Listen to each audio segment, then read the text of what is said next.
Il y a en effet deux manières pour les êtres humains de fonctionner, soit à partir d'actes libres, soit en agissant sous la contrainte. Et c'est l'une des raisons pour lesquelles il me paraît légitime de parler d'esclavage fiscal. Nous sommes des esclaves fiscaux.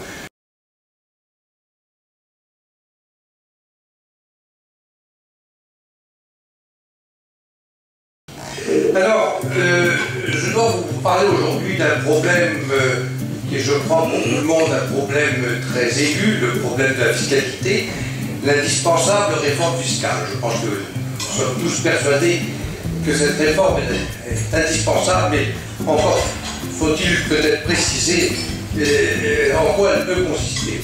Le premier problème que je voudrais soulever, le suivant, c'est que l'impôt entraîne une double destruction des incitations productives.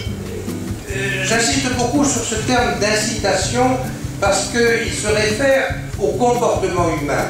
Et je suis là aussi frappé de voir que dans la plupart des discussions sur la fiscalité, on a une approche globale et abstraite. J'aurai l'occasion peut-être d'en reparler tout à l'heure. On nous dit par exemple actuellement que l'une des tâches prioritaires, c'est de restaurer la compétitivité des entreprises.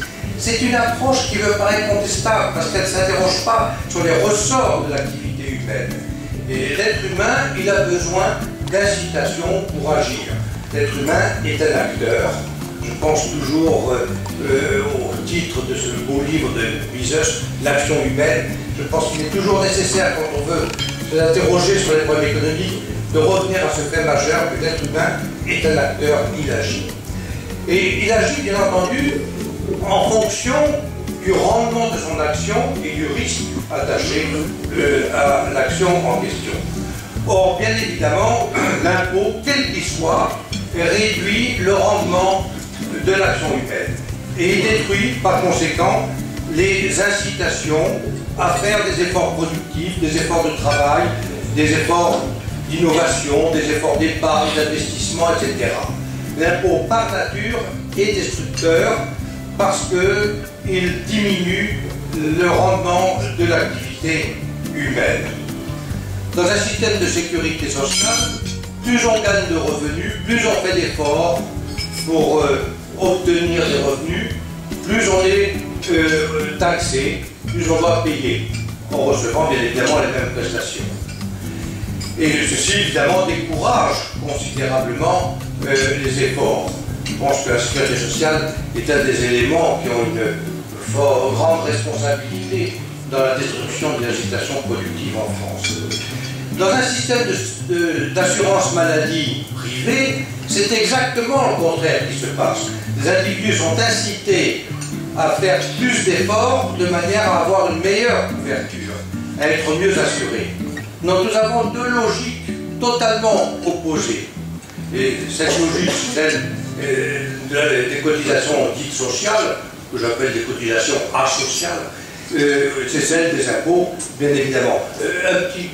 Question de terminologie, je parlerai des impôts, mais j'entends par là l'ensemble des prélèvements obligatoires, aussi bien sûr les cotisations sociales que les impôts proprement dit. Pour ma part, je pense que les principales réformes qu'il conviendrait de faire rapidement et profondément sont les suivantes.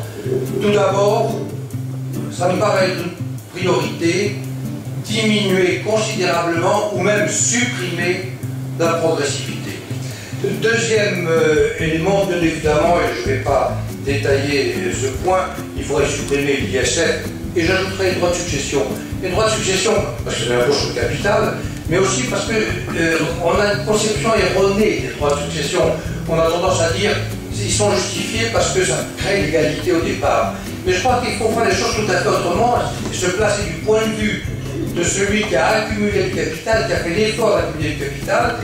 Il en est le légitime propriétaire. On devrait reconnaître que c'est son droit le plus strict de faire ce qu'il veut avec ce qu'il possède de manière légitime. Autre réforme qui me paraît très utile, c'est d'instaurer ce que j'appelle l'impôt sur la dépense globale, qui consisterait tout simplement à demander aux contribuables, quand ils font leur déclaration annuelle qu'on appelle actuellement, n'est-ce pas, la déclaration d'impôt sur le revenu, leur laisser la latitude, si le désir, de déduire de l'assiette de l'impôt la partie qui est épargnée, pour les raisons que j'ai indiquées tout à l'heure.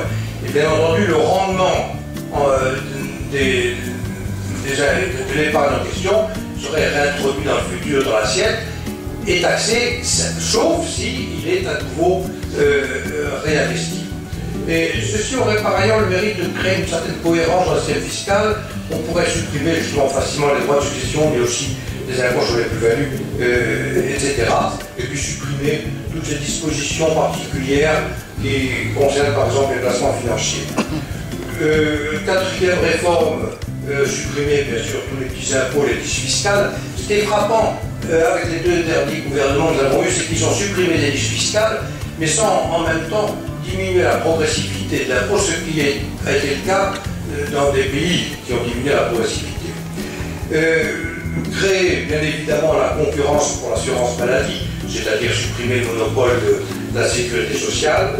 Et puis je voudrais ajouter deux choses qui ne sont pas spécifiquement, qui ne relèvent pas spécifiquement de la fiscalité, mais qui seraient nécessaires si on voulait avoir véritablement un changement du modèle économique.